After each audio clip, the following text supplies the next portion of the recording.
We've got some Hey, I'm Luis. And I'm Luis. And you're listening to the Content is Profit podcast. We spent the last 4 years learning the strategies and techniques from some of the top marketers in the world on how to create content that turns into profit.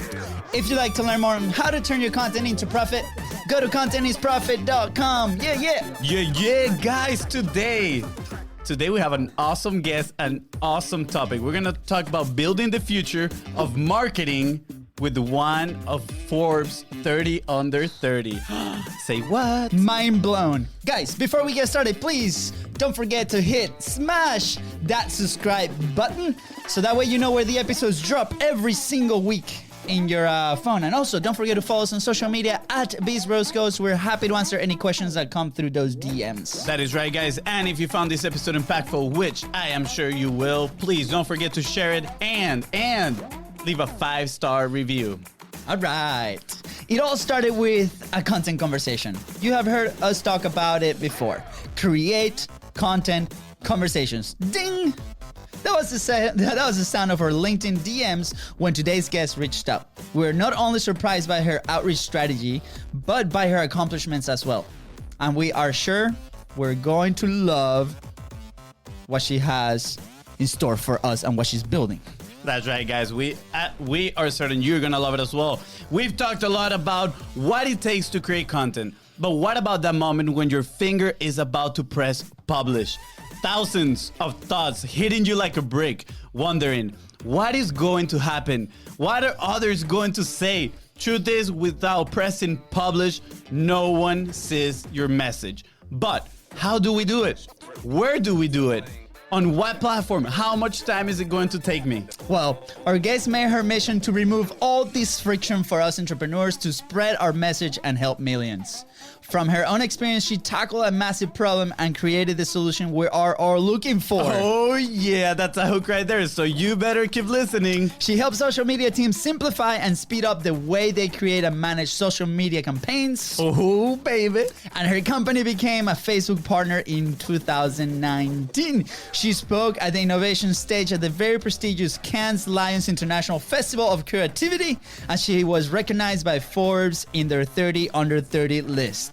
I got chills right now. Woo! Oh, yeah, this is gonna be amazing, guys. Please welcome co-founder of Planable, Forbes 30 under 30, and probably Moldova's coolest person, Miss Xenia Muntean. Everyone. This is probably the best intro I've ever had. Definitely the most hyped and fun one, that's for sure. Awesome, Xenia. We are so excited to have you here with us today. Wow. Thank you for letting us start our day like this. Yeah. Thank you for introducing yourself to us. Like, I feel like you just opened this whole new world, and we are extremely excited.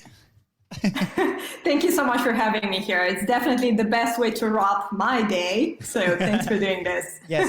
And for those listening, guys, Xenia right now is in Romania, correct? Yes, that is correct. Romania. Bucharest. Yeah, Bucharest. Oh my God. Like, this is so exciting. Like, this is what we've been talking about lately, like the ability to connect with people from all around the world and share the message. You know, we had people from Australia, you from Eastern Europe, all over the United States, and we can't wait for you to bring the fire and teach us a little bit more about your story and what you're doing, because it's so exciting. Very happy to do it. Awesome. So for those listening, tell us a little bit about, you know, who are you, who's Xenia, and how this entrepreneurial fire kind of started, and where are you heading now? Yeah, definitely. So yeah, as you mentioned, you know, I was born and raised in Republic of Moldova. That's a tiny country between Romania and Ukraine in Eastern Europe, a post-Soviet country. And, you know, I studied mass communication. I was always dreaming since I was a teenager. I was obsessed with the world of advertising. I was reading everything I could get my hands on. And I went to study, you know, mass communication and advertising. And I was always extremely fascinated about the industry. I was dreaming of working in an agency, like a super creative agency at some point in my life. And I actually got to start an agency very early on in my second year of university. I started my own venture, the first business I ever had. I actually had a few small ventures before that, but this was the first like real business that I've ever started. It was a social media marketing agency. And that was like the beginning of my entrepreneurial journey. But to be honest, you asked about the entrepreneurial spark and where did it come from. I never, it was not a dream of mine to be an entrepreneur. I was never dreaming about entrepreneurship and having my own business, being, raised in Eastern Europe, not the best economy for sure. You're not, you don't have those role models in your life. And I was, I never dreamed about it. It was a total accident. It just happened. But I'm super, super happy it did. I'm super happy that, it brought me where I am today. That's awesome. I love it. I'm kind of curious. What were some of those, first businesses that you had before the agency, right? the unofficial ones. Yeah. So I had like a small venture when I was still in high school. I was designing and crafting handmade jewelry. And I was selling it on Facebook. So it was like kind of my first fashion e-commerce, you could say. Yeah. It was, I was doing that during high school, and it was, I was not the most profitable for sure, but it was really fun. Very different from what I'm doing today, the tech world and the advertising world. But I think, it taught me a few lessons about branding and marketing and selling your products online and customer support as well. So quite a good upstart for my entrepreneurial journey. Definitely. That's amazing. We often I think a lot of people are getting into entrepreneurship or, any kind of, selling anything, right? Kind of like oversee, they don't really pay attention to those past experiences, but there's so many lessons there. Like you just said, I just started, it might not be the thing that I do now, but it taught me so many lessons, like customer service and these things. And we also started a while back as a social media marketing agency, but even before that, right, we just went and bought these soccer jerseys and went back to our high school and sold them, a 50% profit or something like that. We're like, wow, it taught us, this very amazing principles that now we're using to our business. So thank you for sharing those stories, and I hope this serves as excitement or motivation for those people that are actually starting, especially to publish and trying to sell things. So it's a whole learning experience. I want to add a little bit something here, and some people think their first business has to be the one that is going to change their life, right? And it's like, hey, no, totally not. It's totally okay to fail multiple times as long as you keep moving forward. I think it's even better if you start with something smaller, because it's, there's less pressure. You get to experiment, you get to fail, you get to just make it messy. It doesn't need to be perfect. So just, it can be anything, and it's even better to be anything. Because, you don't need that pressure of building a unicorn business from the first, business. And it definitely helps to just start with something smaller. Yeah. It's amazing. Xenia, I'm very curious because we obviously are located in United States right now, but we are originally from Venezuela, right? And Venezuela, wonderful people, but I feel like the entrepreneurial fire is massive here in the States. So I'm very curious to see what was that environment of you being so passionate about advertising, about these things, and maybe in your country, I don't know. I'm very curious to see what's it like in Moldova. You said it is a very small country, and now in Romania, what's that environment like? What's the rest of the world doing? So I think this is an amazing opportunity to kind of share that window with everybody here. Yeah, definitely. So the passion for advertising and marketing, I think that was just my own. I'm pretty sure that the entire Moldova is not super passionate and super into design and communication. I think that's just something I had in myself. I don't know why. It just came, it just came with myself. But it's interesting that you ask. Romania, for example, has quite a very strong ecosystem of startups and more specifically tech. It has great technical universities in Moldova as well. So it's really amazing in regards to talent. In terms of business, I feel like it's booming right now.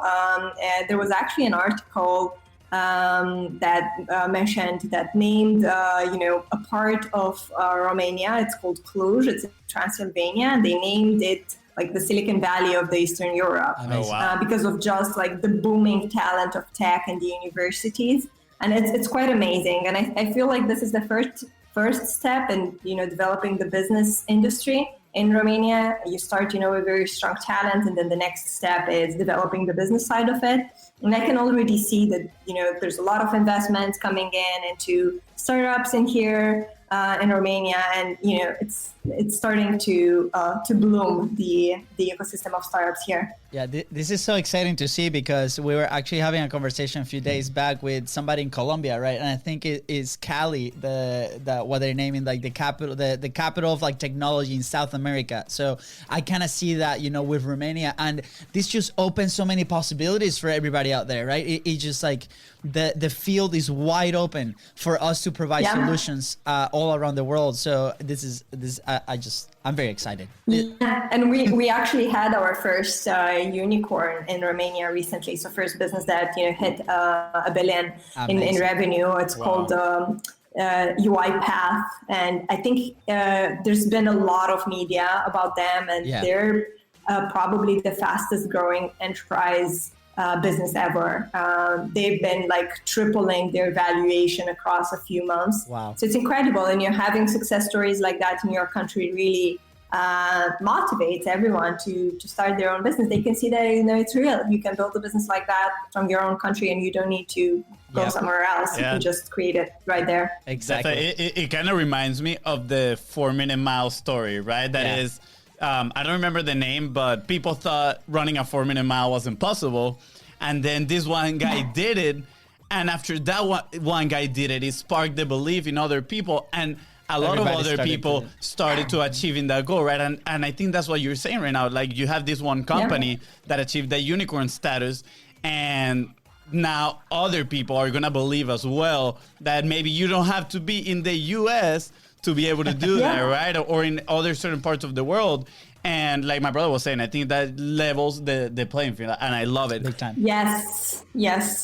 I agree with you a lot, and especially right now during this entire COVID phase that we're going through. I think we can see that the playing field is getting leveled even more because we can connect like that, and you don't need to be in a specific location. You don't need to be in London or New York or San Francisco, because it doesn't really matter right now. Yeah. No one is actually there for real. Everything happens, online. So 100%. So Xenia, from going to like this like few businesses where you learn a ton, right?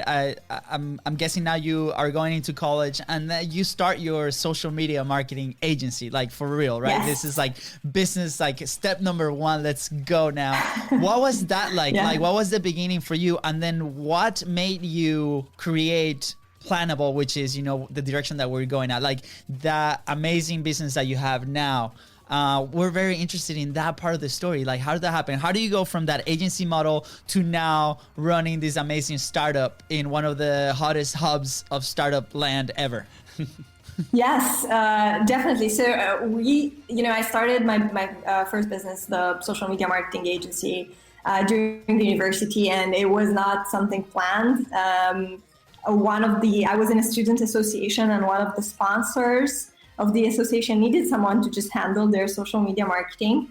And here I was, super passionate about social media marketing and advertising and everything. And I was like, hey, I'll do it. I'll do it. Okay, you need a company. You need to, we need invoices and all of that. I was like, okay, let me learn how to do that. Amazing. So it just happened, and the first couple of months I didn't even register myself, mentally. Otherwise, I was an entrepreneur. I didn't label myself as an entrepreneur. I was like, I'm just doing these services. I'm doing what I love.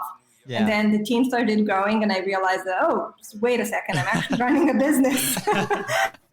And then, during the agency life that I had, I learned so much about the processes and everything that happens behind the scenes of social media marketing, just like the overall operations, the nitty-gritty, how a post gets to actually being live on social media, what happens behind the post, the people that are involved, the back and forth. And I was very extremely frustrated with the tools. I felt like us marketers were, building this extremely gorgeous content, visual, creative, moving, innovating content. And then when we're presenting it or when we're working on it, it's just like in a flat spreadsheet, in a table, and it's, stuck in there in those cells. And it's really hard to consume and imagine content in a way like that. So I was looking for tools for myself, for my own agency, to have a better way of collaborating on content, on posts for Facebook, for Twitter, for Instagram, with my own team. And I realized that everything that was on the market back then, tools like Hootsuite and Buffer and Sprinkler and Sprout Social, and a bunch of other ones, they were helping me a lot. They were helping me a bunch with just publishing and scheduling. And they were taking a lot of the issues of publishing, but they were not really helping me with everything else in terms of the workflow, in terms of, hey, what do you think about this post? Is it ready to get published? So no, please change that emoji. It's not on brand or whatever. So that was very complicated and very messy. And we were wasting so much time just on this entire back and forth. And I met my co-founders at a hackathon, actually, in Moldova. We knew each other from before, but that's the first time when we started to work together. And they both worked in the industry, so they were both familiar with the advertising agency world. And one of my co-founders, our current CTO, he actually came up with the idea, well, I am seeing my colleagues struggling with the same issue that you're describing. Let's build something. And that's kind of how it all started, trying to scratch our own itch and trying to, solve our own problem. And it's been a bumpy ride since then, just a complete roller coaster, as any business is. But we went to that hackathon, and then we moved to Romania. All of us, we're originally 3 co-founders. So all of us, we moved to Romania, to Cluj, the Silicon Valley of Eastern Europe. And we moved there.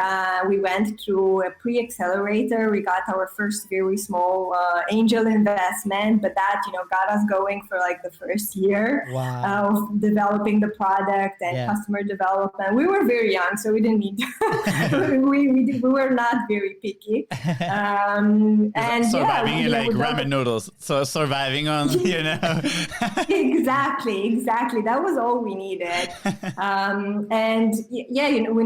We developed the product. We went through customer development quite a lot, and it was a really, engaging experience. And it was, we learned so much about startups back then. And the entire pre-accelerator actually finished with a demo day in a competition. All right.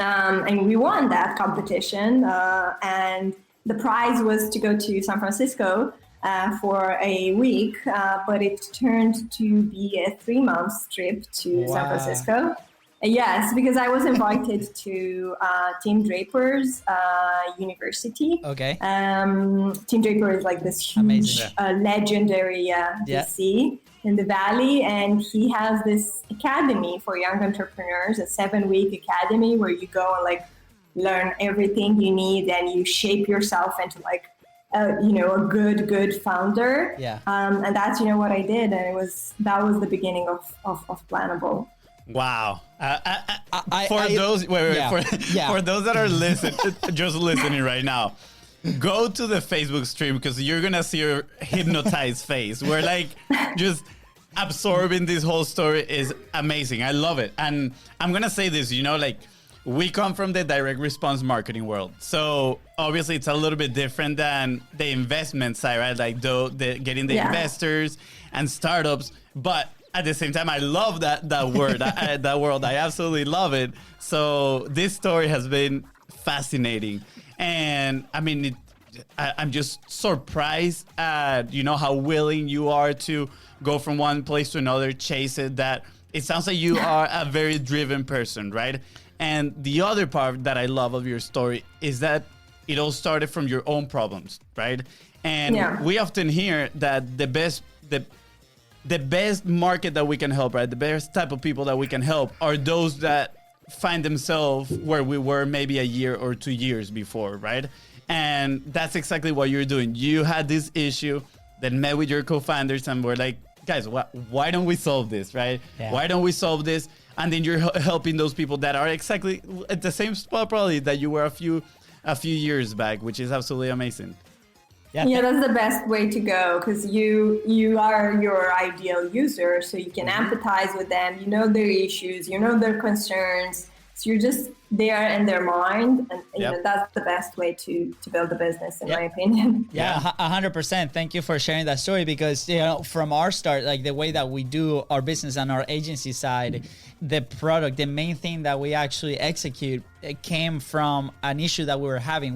We wanted to create all these points of contact with our audience, with our clients, as far as like pieces of content going out. And we're like, okay, how can we hack this omnipresence game? How can we be present for our audience everywhere as many times as possible, providing a lot of value? And this is why the show exists. This is why we do what we do. And then from that, we identified there was a lot of people that wanted, that solution as well. So we're like, perfect, and it's exactly what you did with Planet. We're like, okay, how do I actually collaborate with my teams? How do I actually receive feedback in a visual manner? How can I like make this thing like something really tangible? And you went after it and did it. So it is a wonderful story on starting to publish, starting to create that content, and then that originated obviously a problem that you came out with a solution with your team and are doing things very amazing. By the way, I was we're probably gonna be like diving into your platform very, very soon, because as soon as we started doing the research, we're like, we need this thing, and we're gonna tell the people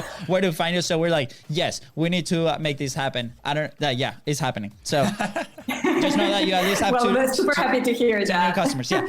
So through this period, like, what are some?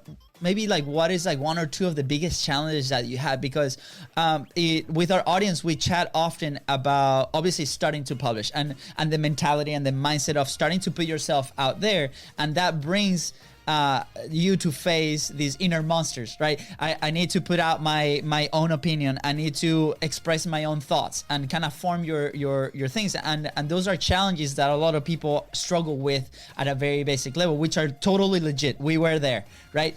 But at your level, like, what are some of those challenges that you started, not just with publishing, but with putting yourself out there with your business, right? You literally left your life to go to this new place. And what are these things? And then how were you able to overcome these problems? Yeah, like personal challenges with business and there's a bunch of them. I think, the biggest challenge with putting yourself out there as an entrepreneur and talking so much about yourself is that your stories, which is your life, it's you, they get diluted.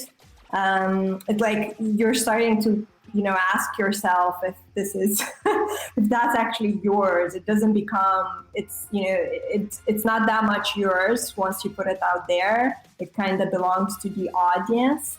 And from an emotional perspective, you kind of start to lose a bit of those stories. They're not yours so much anymore. That sounds very depressive. But spoiling your fun. But no, but we love where this is going, because sometimes we need to have these hard conversations. Because sometimes in the entrepreneurial world, especially like if you want to advertise or you want to do content, especially if you're like a smaller business, you have to put those stories out there to be able to sync with people. And if you're not willing to do that, that's okay. But you need to identify. So I love where the conversation is going. So please go ahead and continue. Okay, good. On your own risk. I think the issue with this is that the more you repeat a story, the more it gets diluted, and the more you can feel like it's your own thing, like it's your own personal thing. So you kind of lose touch with those things. They become the legends that you tell about yourself. And it starts to also, though it's like a real thing, a real experience, a real story that you actually went through, you start to feel less authentic when you tell it in time, because it got diluted, and then you're asking yourself, "Oh, I'm telling this story so many times. Was it like that? Did I add it up? Did I flourish it a bit? Did I, the idea of losing the authenticity of yourself is, I think, one of the biggest struggles, and trying to keep it you want to make it sound cool and you want to make it sound big and you want to position yourself in the best light. But while you're building those stories, while you're building that legend about yourself, there is a big risk of losing yourself as well, like personally as a human being. How have you been able to stay centered through all of this? Because it's been years now that you've been doing this. So what are some things that you do to kind of stay centered and be like grounded? Yeah, it's hard. It's extremely, extremely hard. I think the way I'm trying to do it is when I get questions that are very, they're positioned in a way where, people are trying to get like a very fancy and impressive answer from you. And I don't have a fancy or impressive answer. I try to just say it, how it is. Like, people ask me a lot about what books I'm reading. I don't read business books. Look, I don't read any business books. I don't follow any CEOs. I'm not doing that. I know that's very controversial. And surprise, I don't wake up at 5 a.m. and I don't go jogging. So that's not me. I don't meditate. So all those things that you read about entrepreneurs, I'm not doing them. And I feel like I need to force myself to just give those answers that are true and authentic about myself, instead of telling people what they need to hear. It's hard, but you need to do it. You need to do it from like the first. It's a slippery slope. Once you're going to give a more twisted and embellished answer, and then it's very hard to stop doing that. Wow. So you need to be true to yourself. I love everything you said. First, talking about your story so many times, right? Like you said, it feels like it starts diluting, and then you feel like that lack of authenticity. And I feel honest, like I agree with that. It is difficult to say your story over and over again. But I think for those listening, right, like don't get discouraged, because every time you say it, you might be impacting somebody else different that they didn't know about your story, right? Like, yes, you are listening your story constantly because you are saying it, right? But we don't know who we can reach. So I love that. And it's so real what you're talking about.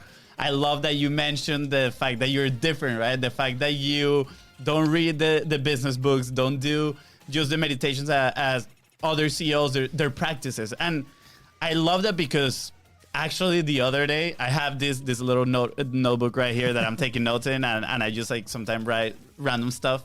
And there's this phrase, like if you want to find success, success leaves clues, right? And you can model after success. And I love that, absolutely. I think we can definitely learn a lot of stuff from people that already achieve success and then act accordingly together. But at the same time, I was writing like, well, like if you're just modeling everything that other person do, like, then where are you, right? Like, and you're talking about that authenticity, like losing yourself in the road. You're just like learning how to think like other person, which again, they achieve success, and there's something there that they did correctly. But at the same time, it's that feeling of yourself, right? Like, where am I then? Who am I at the end of the day? Yeah. And that's not to be confused with improving yourself. Like that's super important for me. I always want to improve myself. I want to be more focused. I want to be more productive. I do a bunch of stuff, like I turn my notifications off during the day so I can focus on specific parts. I have days blocked in my calendars for a specific type of work. So I do get stuff from other people, but it's extremely important. I want to achieve success while staying myself. While keep being true to myself. And you have to prioritize, like, what are the things that you want to improve in yourself? If you find, like, if you always wanted to wake up at 5 a.m. and go jogging or meditate, and that's something that you want to do, then that could be considered improving yourself. But if you struggle with that and you want to do it just because that's what successful people do, then that's not okay. I think this is an amazing point in the conversation, because like you said, so often we see these very successful people and they do what works for them. But sometimes if we are in this path where maybe we're not quite there yet, maybe we don't have the support, we don't have the team, we don't have the people that surround these people that allows them to do that, then we try to imitate it. And then what we do is we just add friction to our day-to-day that's going to prevent us to taking action in the things that actually matter. So I'm gonna make the analogy here. Is just like a business that you can scale to a certain point and have certain systems in place, right? Like if you scale too fast, right? If you try to do all these things that they're doing, and we don't know the context within how they're doing it or where they're doing it, what they're doing it. Yeah. We might not have those systems in our life to support that, and that might be, that's probably when we feel that imposter syndrome a little bit. That's like, conflict within us. And to bring it to the context of content creation, right? So if you are in Plannable, right? You're in the platform with Xenia, and you have all these posts put out, and you're like, okay, I want to be like these massive publishers like Payne June or Grant Cardone, or these guys are everywhere all the time, and they publish several times a day in several platforms, right? Even though you might have an amazing tool at your disposal, bring it back to like what can you execute right now, right? What can your team execute? And I think that's a very important point. Even though you can learn, you like always bring it back to you and what your resources, either time or money, allows you to do that. So thank you. I was not expecting that we're gonna be actually talking about this. So this is amazing. Me neither. Yes. So we love it. We love it. That's amazing. So why don't you tell us a little bit about the platform, Plannable? Like I am excited to know a little bit more about it, because after this, I'm 100% sure we're gonna test it. Yeah. Yes. I'm excited for other people to know about this, because so many people need this. Exactly. This is the thing that we never knew we needed, but now we need it and want it. Exactly. Yeah. That's the perfect description. So, okay, let me tell you a bit about Plannable. The idea behind it is that it's a collaboration product, a collaboration tool for social media teams. And it replaces the spreadsheets that people usually use to plan editorial calendars for the next week or for the next month. It also replaces like Drive or Dropbox or your own desktop or wherever you host and organize your files, your images, your videos, your GIFs, whatever you want to publish. It replaces that part, and it also replaces the email or the chat or the phone or the Slack or whatever you're using to communicate and gather feedback on those posts. And it just brings everyone who needs to be involved in the process of creating posts, discussing posts, reviewing posts, planning them and approving them. Copywriters, social media managers, designers, video producers. If you're an agency and you have clients, the clients as well. If you're an in-house social media team, the lawyer, if they need to approve your posts. If you're in the regulated space, you might need to. Whoever needs to be involved in the process, they're all there. They all see the same things. And my favorite thing about the product is that it shows you how the posts are going to look like in the end, like pixel perfect, like accurate previews of how your posts will look like in the end. And that's amazing for a few reasons, but I'll actually share a story from my own experience with the agency on how I was achieving that back then. Yeah. Because many times clients were like, well, how is this going to look like? Try and explain a carousel post to clients sometimes, it's going to have like these images and it's really hard. So I was trying to explain that to them, to present them, to help them see the content. And I had a fake, unpublished Facebook page. And I was going in there, like creating the posts, mocking them up, publishing them on that Facebook page that was unpublished and had no followers whatsoever, taking a screenshot, adding them in a PowerPoint presentation and sending that to clients. Before that, I actually had like a mock-ups in Photoshop, so I was like photoshopping them, but then I got smarter and I was like, oh, let's do an unpublished page on Facebook. That's actually really smart. Yeah, that's actually really smart. Yeah, and I've told this story so many times to social media managers, and they all, like, so many of them resonate.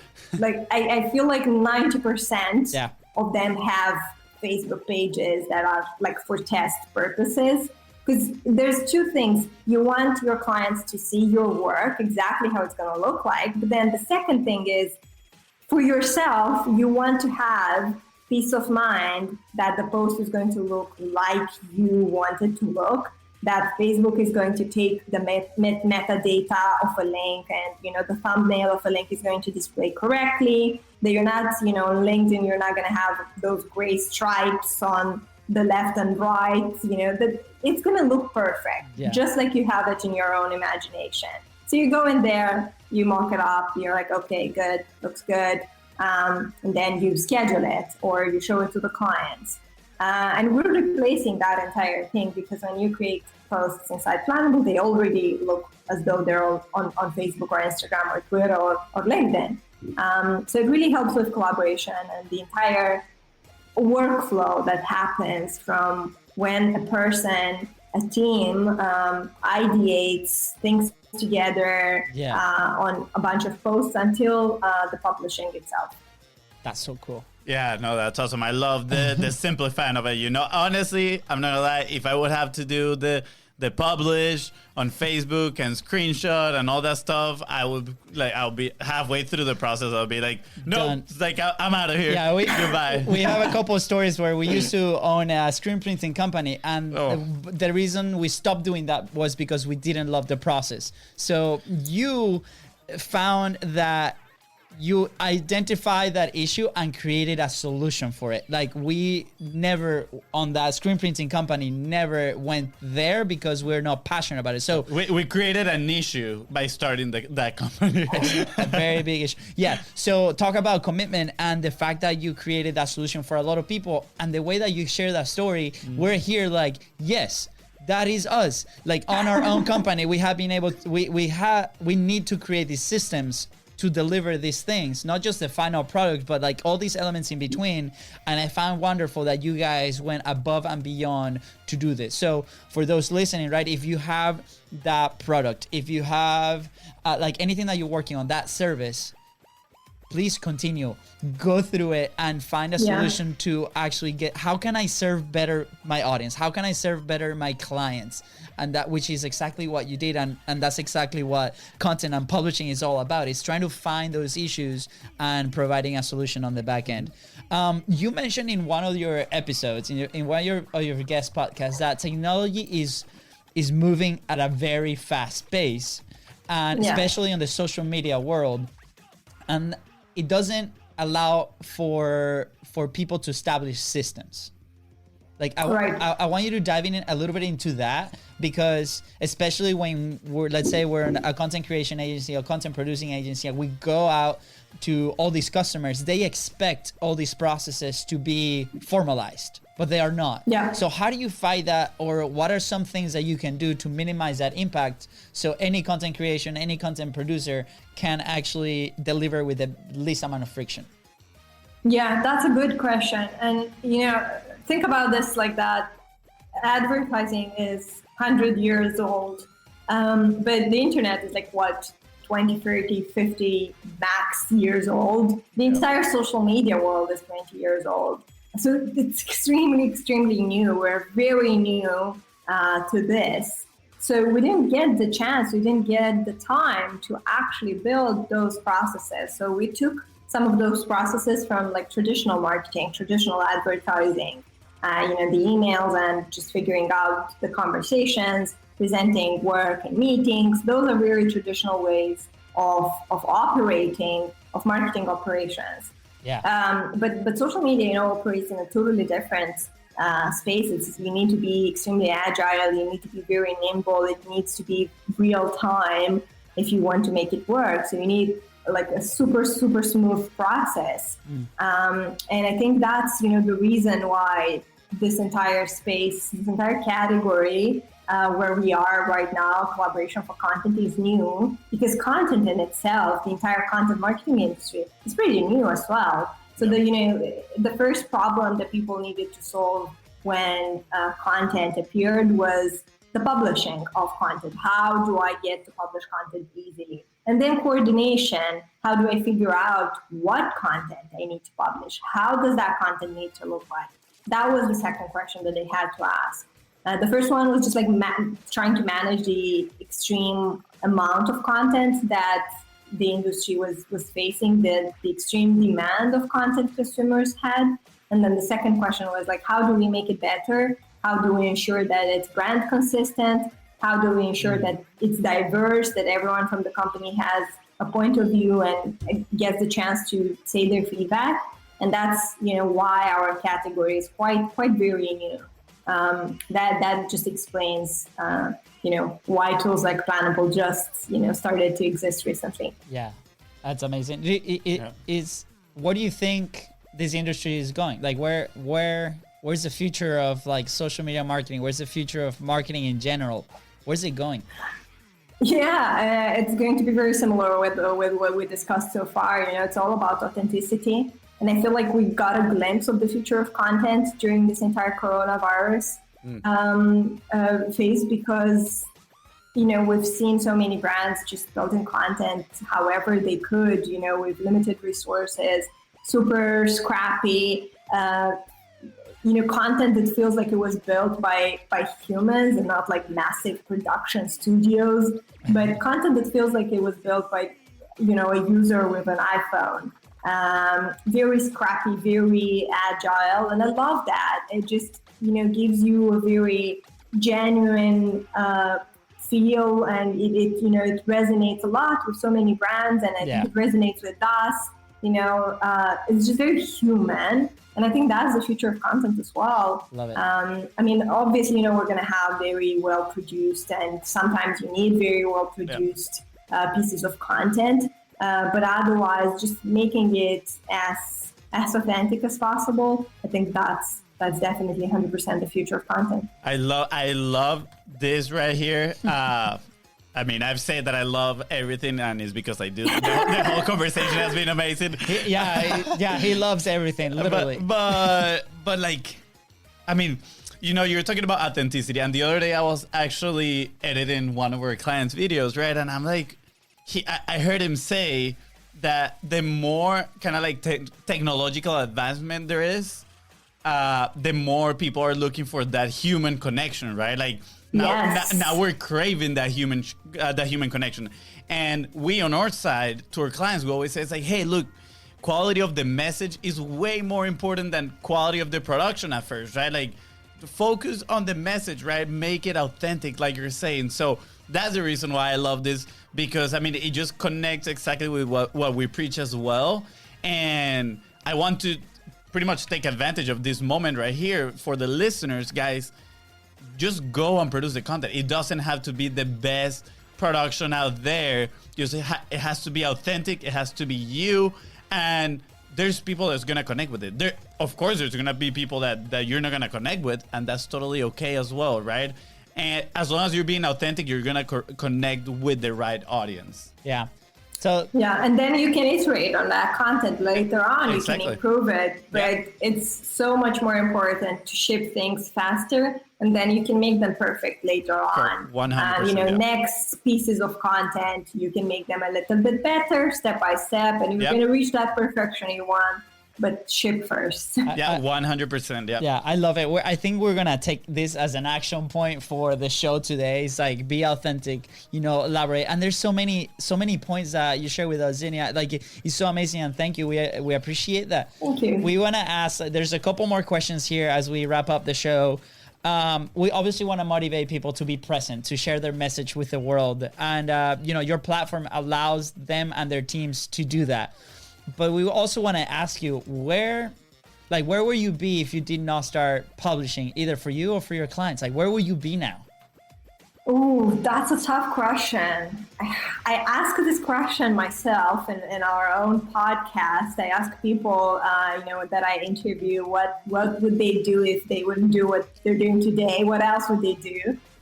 I'm not prepared to answer, but I think I think I would still be in the advertising world, probably on the creative side of things. I have a background in graphic design, and that's probably what I would be doing, at the moment. Either having my own design studio, or just freelancing. that's something that I would possibly do. So still not very far away from what I'm doing today. Yes. Thank you for sharing with that. And I think most people answer the way that you do. Nobody's really prepared for that. Even us, like, we actually have no idea where we will be. Like, we ask a question to other people, but we don't ask it to ourselves. Yeah. Same as me. Same as me. And now the last question before we head out is, where can people find you? Where can people connect with you? Where can people connect with your company? Where can we learn more? I'd love to connect with everyone on LinkedIn. I'm very active there. So just like drop me an email, drop me a connection request. I'm super happy and excited to connect with you all guys. So hit me there and let's chat. Awesome. Thank you. Guys, do it. Do it. Because she is absolutely amazing. She is. Thank you. And I think that's it, Xenia. We have like 2 more minutes after we wrap up the show. But with that being said, guys, thank you so much for tuning in to the episode. Please don't forget to subscribe. Content is Profit Podcast, and follow us on social media. That's right. Go. Oh, that's right, guys. And if you found this episode impactful, which I am sure you did, please don't forget to share it and leave a 5-star review.